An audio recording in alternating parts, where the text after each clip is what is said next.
बिहार में पढ़े लिखे प्रबुद्ध समझदार लोगों का ये भ्रम हो गया है आपको कि हम तो किसी तरह यहाँ बचे हुए हैं, धंधा पानी चला रहे हैं, डॉक्टरी चल रहा है, बाल बच्चा बाहर पढ़ लेगा, यहाँ जो होता है होने दो बिहार में। मेरे भाई, आपका भी जड़ खत्म हो जाएगा।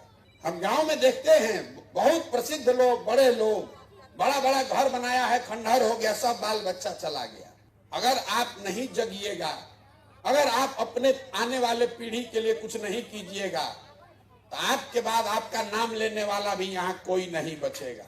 बंगलोर में और अमेरिका में, दिल्ली के किसी फ्लैट में बहुत बड़े आदमी है तो फार्म हाउस में आपका बच्चा रह सकता है, लेकिन आपका जो अभिमान है, आपकी जो जमीन है, आपका जो जड़ है, वो नहीं बचेगा।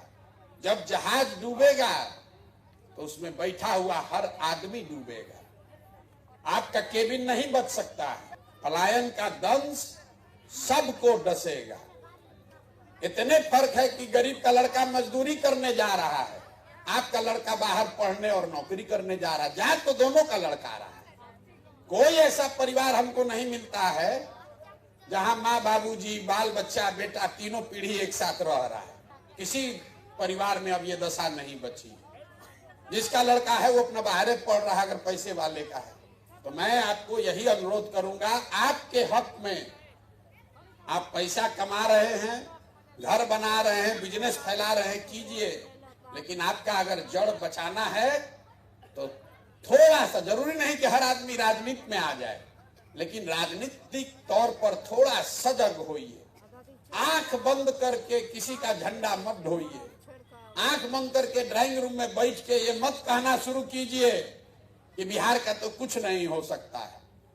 एक अच्छा आदमी जब चुनाव लड़के हारता है, आपको लगता है क्या करे, बढ़िया, एक प्रोफेसर खड़ा हुए थे, हार गए, 4000 वोट आया।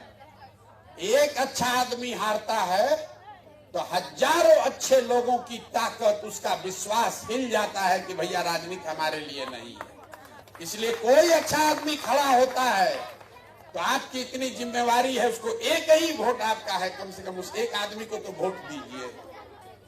आप कह रहे कि जीत नहीं रहा, अरे भाई जीते हारे तुम अपना एक वोट तो उसको दो। इतनी जिम्मेवारी तो आप अदा कर सकते हैं। लेकिन आप भी सोच रहे कौन सरकार बनाएगा, हमारा वोट कहीं बर्बाद ना हो जाए। अगर हर आदमी यही सोचेगा कि कौन सरकार बनाएगा, तो जितना लुटेरा लंपट है वही सरकार बना रहा है, उसी को आप वोट दीजिएगा। तो मेरा आपसे अनुरोध यही है कि अपने और अपने बच्चों के लिए सजग होइए, और कम से कम कोई हिम्मत करके सरकार में, समाज में खड़ा हुआ है, आप उसको एक वोट से ही मदद कर सकते हैं, एक वोट से ही मदद कीजिए। पैसा आपका नहीं चाहिए किसी को, लेकिन कम से कम एक बार इतना तो कीजिए कि भाई हमारा एक वोट बर्बादे सही, लेकिन इस आदमी को देंगे। आप गलत आदमी को मत सपोर्ट कीजिए, नहीं तो आज नहीं तो कल वो आपको नुकसान।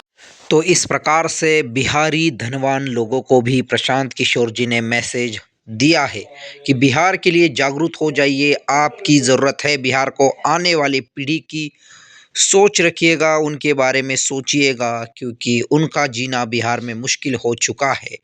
तो किस प्रकार से पलायन के बारे में प्रशांत किशोर सतर्क कर रहे हैं बिहारियों को, ये सोचना चाहिए। प्रशांत किशोर का साथ दीजिएगा।